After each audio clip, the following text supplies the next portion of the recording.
Minha esposa deixou a irmã dela se mudar permanentemente para morar conosco sem minha permissão, mas minha mudança e meu divórcio também são permanentes. Quando Andrea e eu nos casamos há 3 anos, eu sabia que ela tinha muita responsabilidade sobre os ombros com respeito à sua família. Não esperava me envolver nos assuntos familiares dela, mas parece que agora estou. Ela cresceu em um ambiente familiar muito unido com sua mãe e sua irmã mais nova Jenny. O pai delas as abandonou sem pensão alimentícia, simplesmente foi embora. Andrea, sendo 6 anos mais velha que Jenny, assumiu a responsabilidade. Criou Jenny enquanto sua mãe era responsável por ganhar dinheiro trabalhando em 2 empregos. Quando conheci Andrea no trabalho, vi a mesma intensidade, decidida, organizada e serena. Era o tipo de mulher que não se abalava sob pressão, ela resolvia as coisas. Nós nos demos bem rapidamente. Eu também cresci em uma situação familiar similar com mãe solteira. Meus pais se separaram quando éramos crianças. Embora meu pai pagasse pensão alimentícia, não era suficiente. Eu, sendo o mais velho de 3 irmãos, assumi a responsabilidade. Apoiei minha mãe financeiramente também em casa, criando meus irmãos. Então eu entendi o fardo que Andrea carregava. Mesmos valores, mesmo esforço. Namoramos por 3 anos, depois nos casamos em uma pequena cerimônia. Apenas amigos próximos. Nossa família. E sim, Jenny ao lado de Andrea como uma segunda sombra. Naquela época eu gostava da Jenny. Ela era bastante agradável e se dava bem com todo mundo. Não havia nada de negativo a dizer sobre ela. No casamento ela fez um brinde que falou mais sobre Andrea do que sobre nós. Mas não me importei. Era coisa de irmãs. Elas eram muito unidas. Eu entendi. Mas gostar de alguém em pequenas doses não significa que você queira morar com essa pessoa. Quando Jenny decidiu se mudar para a cidade para trabalhar como modelo, Andrea estava animada. Ela me pediu se Jenny podia ficar conosco por alguns dias, só até encontrar um lugar. Eu disse: claro, é isso que a família faz uns pelos outros. Ela estava feliz que Jenny finalmente estava aproveitando sua chance de perseguir seu sonho, dando a si mesma a oportunidade de se tornar independente. E sim, eu também achava que era corajosa, mas corajosa não significa estar preparada. Não tinha fonte de renda, nem lugar para ficar, nem carro, nem mesmo um plano claro, apenas uma mala, algumas fotos de portfólio e aquela tranquilidade que me desesperava. Será que ela é alguém que acredita que as coisas vão se resolver magicamente? Perguntei a ela. Qual é o plano? Você tem contatos? Como vai entrar na indústria? Ela não parecia preocupada e apenas disse: você vê o engajamento nas minhas postagens? As pessoas me seguem muito. Se eu não faço uma live em um dia, me inundam de mensagens. Quem não me quereria? Tenho o corpo, o rosto e a atitude. Logo começarei a receber ligações. Você vai ver? Parecia um plano ruim, mas eu apenas disse: claro, boa sorte. Seu sucesso ou fracasso não era problema meu. Não me incomodava até que sua estadia em casa se prolongou mais do que o necessário. Passou uma semana, mas ela continuava lá. Além disso, não havia se mexer. As irmãs estavam muito animadas, colocando a conversa em dia depois de tantos anos que Jenny esqueceu que estava ali para ganhar a vida. Voltei do trabalho e as encontrei aconchegadas no sofá com muitos petiscos, fofocando sobre coisas da família e amigos. Até sugeri que Jenny procurasse um lugar perto para que pudessem se ver mais facilmente quando ela se mudasse. Quando já tinha passado quase uma semana, perguntei a Jenny se ela tinha tido sorte procurando um lugar, mas ela evitou a pergunta e mudou de assunto. Andrea interveio imediatamente dizendo que ela estava procurando. A mesma conversa se repetiu a cada poucos dias, e agora já passou mais de um mês, e toda vez que pergunto sobre isso recebo a mesma resposta. Tentei ser paciente. Acho que um mês é ser paciente demais. Não queria fazer Andrea sentir que tinha que escolher, mas estou cansado. Cansado de ter minhas rotinas sequestradas, da Jenny deixando metade das suas roupas no banheiro, das suas ligações noturnas no corredor, e acima de tudo, da Andrea agindo como se eu fosse o problema. Ela diz que Jenny está procurando, mas não consegue encontrar um lugar que atenda aos seus requisitos e que também caiba no seu orçamento. Entendo que as garotas são exigentes e precisam ser, elas precisam ter certeza de que seja seguro. Então eu estava esperando pacientemente, ou melhor, inquieto, pelo dia em que ela fosse embora. Mas na semana passada Andrea começou a dar indiretas bem sutis sobre se poderíamos deixar Jenny ficar conosco até ela se estabelecer. Eu disse: eu estava aprendendo a respiração até ela ir embora e agora você me diz que tenho que deixá-la ficar aqui indefinidamente? Ela argumentou que não seria para sempre, apenas até conseguir um emprego e poder alugar um lugar decente. Eu ri porque isso só aconteceria nos sonhos dela. Eu disse claramente que não quero dividir meu espaço com a irmã dela, então é melhor que comecem a procurar imediatamente. Andrea assentiu, não de forma convincente, mas de um jeito que dizia: tudo bem, tanto faz. Desde então ambas têm agido de forma estranha. Elas guardam segredos entre si e não me envolvem.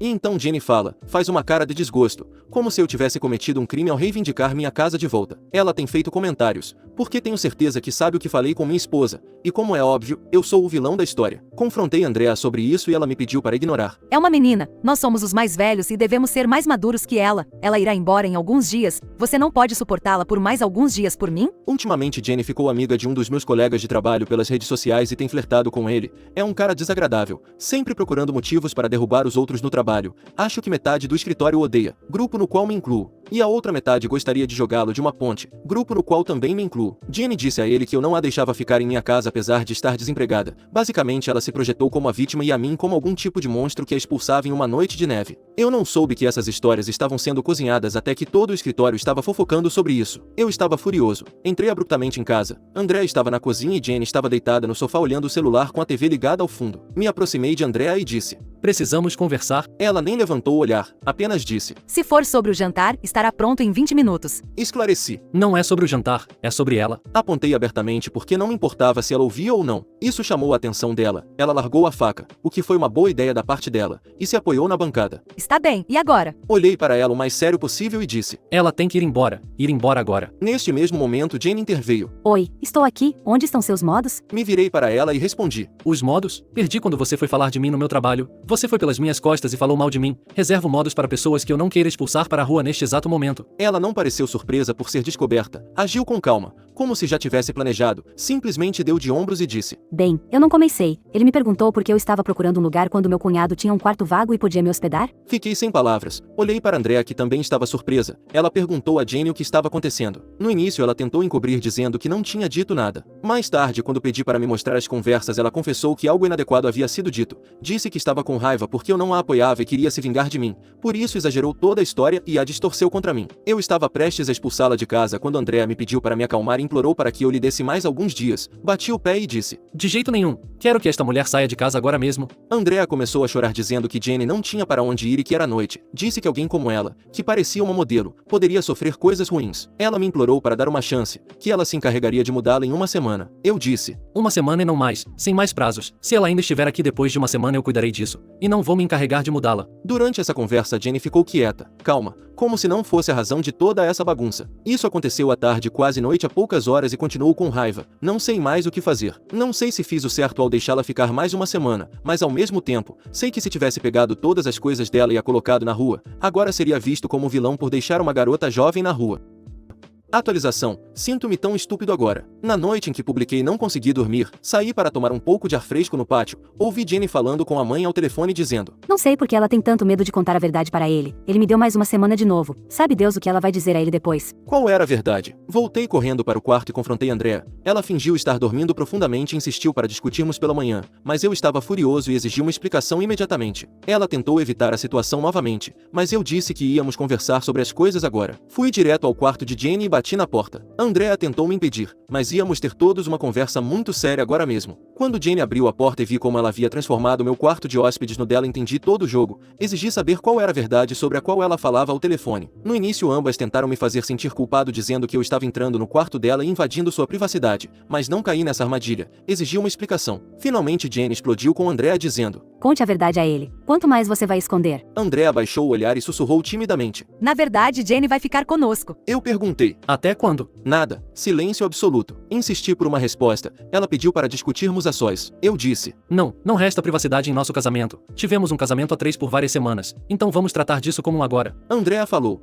E o que disse foi pior do que tudo que havia acontecido até agora. Não foi Jenny quem fez as malas e veio para a cidade para uma carreira de modelo. Foi Andrea quem planejou tudo isso. Ou melhor, a mãe dela estava movendo os pauzinhos. Ela havia dito a Andrea para recebê-la em nossa casa, que sendo sua irmã mais velha deveria apoiá-la até que ela se estabelecesse. Andrea sabia que eu iria resistir, por isso planejou deixar Jenny se instalar em nossa casa pouco a pouco. Não consigo explicar como me senti naquele dia. Gritei e insultei. Normalmente não tenho problemas de raiva, mas estas semanas testaram meus limites. Senti-me traído. Com tudo isso acontecendo, Jenny interveio. Talvez eu deva ir embora. Não estou aqui para arruinar seu casamento. Mesmo assim, Andrea não estava disposta a deixá-la ir. Pegou nas mãos dela, olhou para mim com cara de raiva e disse: Ela é minha irmã e vai ficar aqui. Goste você ou não, esta também é minha casa e devo ter voz. Quem dera eu pudesse colocar alguma lógica na cabeça dela, dizer que a decisão de trazer alguém para casa é dos dois, mas a lógica já a havia abandonado. Então não me dei ao trabalho de brigar. Eu disse: Tudo bem, você decidiu por você, e agora eu decidirei por mim. Voltei para o meu quarto e tranquei a porta. Poucos minutos depois Andrea bateu e exigiu que tivéssemos uma conversa de adultos, porque isso de me trancar no quarto não era. Admito que não, mas também não estava com vontade de falar com alguém que invoca maturidade e ser adulta quando lhe convém, mas para todo o resto age como se tivesse 5 anos e esconde coisas da mamãe. Ela falava atrás da porta para se justificar dizendo que só estava tentando cuidar da irmã, que não podia deixá-la sozinha, que a família é tudo para ela, e blá blá blá. Adormeci, literalmente adormeci. porque a história da família era tão chata que entrei em um coma profundo de sono. No dia seguinte, quando fui trabalhar, minha equipe já sabia tudo o que tinha acontecido em minha casa. Naquela noite, Jenny havia atualizado meu colega Toby, o imbecil que só sabe fazer coisas de imbecil que mencionei no meu primeiro post. Acima de tudo, o que me surpreendeu ainda mais foi que Jenny e Toby agora estão namorando. Andrea sabe disso. Um dos meus amigos do trabalho até pegou fotos do Instagram do Toby onde ele estava saindo com a Jenny. E adivinhem quem mais? Andrea. Se faltava algo mais para me sentir traído, senti que não conhecia essa mulher, porque ela sabe minha opinião sobre o Toby, que até o nome me parece de imbecil. Desculpe se alguém se chama Toby, mas é que neste momento não consigo associar nada de bom a essa palavra. Minha cunhada ficou amiga do meu colega de trabalho tóxico para se vingar de mim, e Andrea a estava apoiando. Não só isso, ela também estava saindo com eles e tomando shots juntos. Eu já estava farto dessa mulher, pedi ao meu amigo para imprimir essas fotos para mim. Voltei para casa à tarde e quando Andrea chegou joguei essas fotos na cara dela. Não pedi explicação nem expliquei nada, já tínhamos passado do ponto de resolver essas coisas, não fazia mais sentido. Ela gaguejou algo sobre não poder me contar porque, segundo ela, você o odeia e ficaria com raiva. E claro que eu odeio e ficaria com raiva. É um maldito imbecil do escritório que fez amigos serem demitidos com suas besteiras e que tentou comigo. Enquanto isso, quando denunciamos aos superiores, ele sempre cai de pé porque um imbecil como ele só estaria lá porque conhece alguém lá em cima. Eu disse: não gaste saliva com uma explicação, não me importo. A água transbordou e agora era hora de agir. Peguei minha mala e comecei a fazer as malas. Ela me disse para não ir, mas respondi: se a casa é sua e você pode tomar as decisões sem mim, então não vou ficar nela. Ela tentou me impedir e se defender. Ignorei ela. Fiz as malas com tudo o que precisava e me mudei para o condomínio de um amigo do trabalho. Já se passou mais de uma semana e a fumaça da batalha começa a se dissipar. Quando tudo isso aconteceu eu não sabia o que queria. Tudo aconteceu tão rápido, mas agora tenho clareza. Não posso ficar com uma mulher que me traiu tão facilmente, que escolheria outros em vez de mim e que não hesitaria um segundo em mentir para mim. Ela tem me enviado mensagens todos os dias pedindo para conversar. Hoje respondi que ia pedir o divórcio. Ela teve um colapso depois disso. Por isso meu telefone está cheio de mensagens de voz que não vou ouvir. Ela está me implorando para perdoá-la, mas a irmã dela continua morando na casa dela. As primeiras mensagens foram pedindo perdão, mas que a irmã dela ainda continuaria morando naquela casa. Não acho que o resto vale a pena, a menos que meu advogado me aconselhe que podem ser importantes. Já tomei a decisão e nada vai mudá-la neste momento. Pode vir um dinossauro do futuro com a capacidade de falar inglês, apontar sua arma laser para mim e me obrigar a cancelar o divórcio com a desculpa de que se eu não o fizer os cangurus dominarão o mundo no futuro. E eu não vou fazer isso. Atualização 2. As notícias do divórcio obviamente continuam causando estragos em Andrea. Ela tentou todos os meios possíveis para falar comigo e me convencer do contrário, só faltou conseguir um dinossauro falante. Mas ainda bem que não conseguiu. Como eu disse antes, teria perdido tempo. Mas ela chegou muito perto de conseguir um. A mãe dela me ligou para tentar me dissuadir. Eu não odiava minha sogra antes de tudo isso e não queria cair no estereótipo da sogra malvada, mas ela não é uma boa sogra, não é uma boa mãe, não é um bom dinossauro falante. Ela me pregou sobre a importância da família em nossas vidas e que eu não deveria tomar decisões impulsivas. Respondi educadamente para ela ficar na dela. Ela não cedeu. Me ligou repetidamente até que tive que dizer: não me obrigue a dizer algo de que me arrependa. Respeitemos os limites um do outro. E você, fique longe de mim. Andrea tentou entrar em contato comigo e esclarecer os mal-entendidos. Agradeci, mas disse que já tinha toda a clareza de que precisava. E mais, nunca estive tão claro. Se fosse mais claro, trabalharia como janela. Ela afirma que fui muito duro com ela. As pessoas se safam com infidelidades, e você está se divorciando de mim por algo tão trivial? Ela não percebe que o que fez comigo não foi menos do que me trair com outro homem.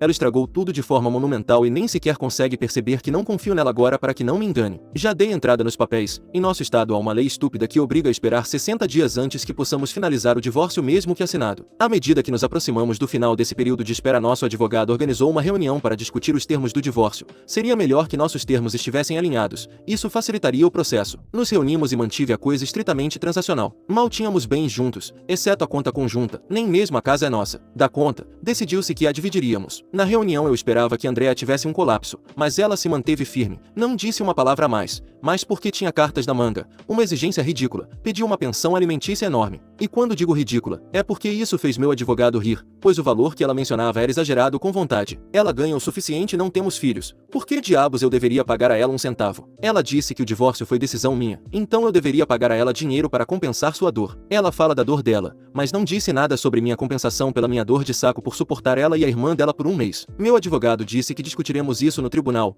a compensação dela, não a minha dor. Há coisas que é melhor não dizer em voz alta. Faremos uma postagem detalhada sobre o divórcio assim que terminar. Por enquanto, esta é a atualização. E sim, deixei meu emprego e terminei meu período de aviso prévio. No momento estou trabalhando com meu irmão na criação do negócio dele. Queria me livrar daquele local de trabalho tóxico e poder respirar. Após o rompimento com Andrea, Toby havia tornado minha vida miserável no trabalho, espalhando todo tipo de mentiras e fofocas sobre mim, com Jenny alimentando a situação com suas mentiras. O escritório parecia uma armadilha, mas antes de sair deixei uma bomba para Toby desativar. Eu não tenho amigos lá em cima, mas tenho pessoas que me apreciam pelo meu trabalho, e minha saída por causa do Toby, o que fiz questão de enfatizar, não agradou. Estes sim são dinossauros, porque são um pouco velhos, mas ao contrário da minha sogra, eles têm armas laser em forma de demissões. Atualização 3. Antes de tudo, deixem-me esclarecer algo. Não pedi nenhuma pensão alimentícia, tampouco recebi nenhuma. Recebi muitas críticas por dizer que poderia acabar recebendo pensão alimentícia porque estava desempregado. Pessoal, não é tão fácil tirar dinheiro de uma mulher, mesmo que você esteja na miséria. Além disso, minha demissão foi posterior ao início do divórcio, então não contava. De qualquer forma, esta atualização é sobre outra coisa. Sim, agora estou divorciado, mas as coisas estão bem feias para Andrea. Aparentemente a família dela lhe deu as costas. Pouco depois que me mudei de casa, Andrea não conseguiu cobrir o aluguel sozinha. Não era só o aluguel, mas também os serviços, as contas de comida, etc. Jenny era um parasita sugando seu sangue, mas Andrea não percebeu isso a tempo. Usou suas economias para cobrir suas despesas mensais, mas continuou apoiando Jenny, que não tinha um pingo de seriedade ou respeito por sua irmã. Não a culpo, ela estava ocupada dormindo com Toby, o que implica não ter um pingo de seriedade ou respeito pela vida. Depois de alguns meses, quando Andrea não pôde mais sustentar tudo, pediu a Jenny que arranjasse um emprego de meio período e pagasse pelo menos pela comida e pelos serviços. Jenny se recusou a fazer isso e continuou vivendo na bolha de que um dia seria descoberta por alguma empresa de produtos de beleza ou algum designer de moda e receberia um grande lançamento. Esse dia nunca chegou, nem até hoje. Andrea tentou envolver a mãe para falar com Jenny, mas ela também obrigou Andrea a continuar apoiando Jenny. Finalmente Andrea se cansou, mudou-se daquela casa e deixou Jenny cuidar da própria vida, porque se livrar de Jenny era quase impossível. Ela é uma sanguessuga, acho que já disse isso. Andrea esperava que Jenny aprendesse a lição e se tornasse responsável, mas adivinhem o que aconteceu? Jenny mudou-se para a casa de Toby, e ele está cobrindo as despesas dela enquanto Andrea se afoga em dívidas. Ela esvaziou quase todas as suas economias para continuar apoiando sua irmã cheia de direitos e também para a batalha legal. Foi por estupidez dela que o caso se arrastou por meses. Ela estava exigindo uma pensão alimentícia exorbitante, e passaram-se meses até que fosse rejeitada. Aparentemente a mãe dela dizia para não me deixar ir tão facilmente, e ela seguiu cegamente o conselho da mãe sem usar o cérebro e perdeu seu dinheiro. Que bom contar com economias e não com uma irmã que drenou suas economias quando você mais precisava delas. Para colocar suas finanças de volta nos eixos, Andrea mudou-se para a casa de sua amiga, que é mãe solteira. Sua situação chegou a este ponto. Ela está ganhando algum dinheiro extra cuidando do bebê da amiga. É isso que acontece quando você deixa outros controlarem sua vida. Ela seguiu os desejos da mãe de deixar Jenny morar conosco sem minha permissão e agora está pagando o preço por isso. Outro dia ela me enviou um longo e-mail pedindo desculpas por ter destruído nosso casamento. Disse que se arrepende de ter colocado a mãe e a irmã acima de mim. Perguntou se havia alguma mínima esperança de reconciliação. Ela estaria disposta a pagar o preço para voltarmos a ficar juntos. Não respondi, porque não há nada que ela possa dizer ou fazer para ganhar minha confiança. Ela me traiu enormemente. Não só deixou a irmã invadir meu espaço, como também permitiu que ela tornasse minha vida miserável. A irmã dela passava toda a informação sobre nossos assuntos familiares para Toby, que a usava contra mim no trabalho. Andrea sabia de tudo e não fez nada, nem sequer me contou. Além disso, ela se juntou a eles e se alinhou com meu inimigo. E para aqueles que perguntam sobre Toby, ele já foi demitido e colocado na rua, onde é o seu lugar. Pergunto-me quanto tempo ele levará para esgotar suas economias para sustentar Jenny ou se a deixará antes. Atualização 4. Uma pequena atualização que também serve como despedida, porque não disse nada na anterior. Jenny terminou com Toby, que também está acabado, porque os colegas me disseram que ele ainda não conseguiu um novo emprego. Jenny tentou voltar para a irmã, que lhe disse não porque não tem dinheiro para ela e não pode deixá-la morar com sua amiga. Uau, o que é isso? Uma lição aprendida? Também foi procurar a mãe, mas está claro que a mãe nunca a quis com ela e a entregou de bandeja para a irmã, e então veio me procurar. Sim, não é brincadeira. Vocês imaginam?